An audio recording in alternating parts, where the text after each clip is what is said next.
Taste the Daily.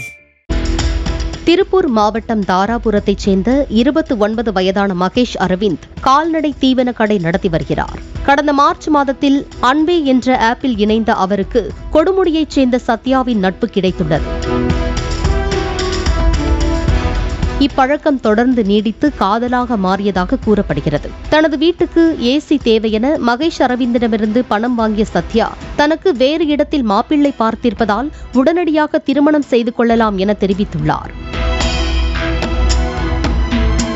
சத்யாவின் தோழியான Tamilselvi என்பவர் புரோக்கராக செயல்பட இருவரும் கோயில் ஒன்றில் மாலை மாற்றி திருமணம் செய்து கொண்டனர்.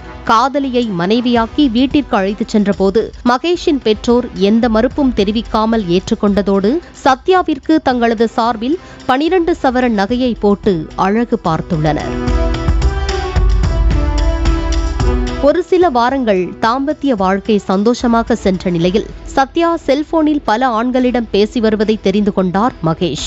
இது குறித்து அவரிடம் கேட்டபோது தான் 15க்கும் அதிகமானவர்களை திருமணம் செய்து ஏமாற்றி உள்ளேன், உன்னையும் இப்போது ஏமாற்றி உள்ளேன் என கூலாக கூறினாராம் சத்யா. தனது குட்டு வெளிப்பட்டதால் அடுத்த நாளே தான் அணிந்திருந்த 12 சவரன் நகை மற்றும் பணத்துடன் சத்யா தலைமறைவானதாக கூறப்படுகிறது. தனது பெயரனின் வாழ்க்கை இப்படி நாசமாகி விட்டதே என மகேஷின் தாத்தா கருப்புசாமி தற்கொலை செய்து கொண்டதாக கூறப்படுகிறது. இதனையடுத்து தாராபுரம் போலீசில் புகார் அளித்தார் மகேஷ். போலீசார் நடத்திய விசாரணையில் ஈரோட்டைச் சேர்ந்த சத்யாவும் தமிழ்ச்செல்வியும் சேர்ந்தே பல மோசடிகளில் ஈடுபட்டது தெரிய வந்தது. திருமணத்திற்கு காத்திருப்பவர்களுக்கு சத்யாவை தமிழ்ச்செல்வி திருமணம் செய்து வைப்பதும், திருமணம் முடிந்த சில நாட்களுக்கு பிறகு பணம் மற்றும் நகையுடன் சத்யா தலைமறைவாகி விடுவதையும் வாடிக்கையாக வைத்திருப்பது தெரிய வந்தது. இவர்களிடம் மாய வலையில் கரூரைச் சேர்ந்த போலீஸ் எஸ்ஐ, சர்வேயர், அரசியல்வாதி என பலர் சிக்கியதும் தெரிய வந்தது.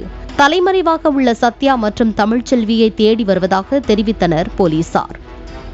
ஏமாந்ததை வெளியில் சொன்னால் அவமானம் என்று நினைத்து யாரும் புகார் கொடுக்காததை தங்களுக்கு சாதகமாக்கிக் கொண்டு இருவரும் கைவரிசையை காட்டி வந்ததாக தெரிவித்தனர் போலீசார். பாலிமர் செய்திகளுக்காக திருப்பூர் செய்தியாளர் செந்தில்.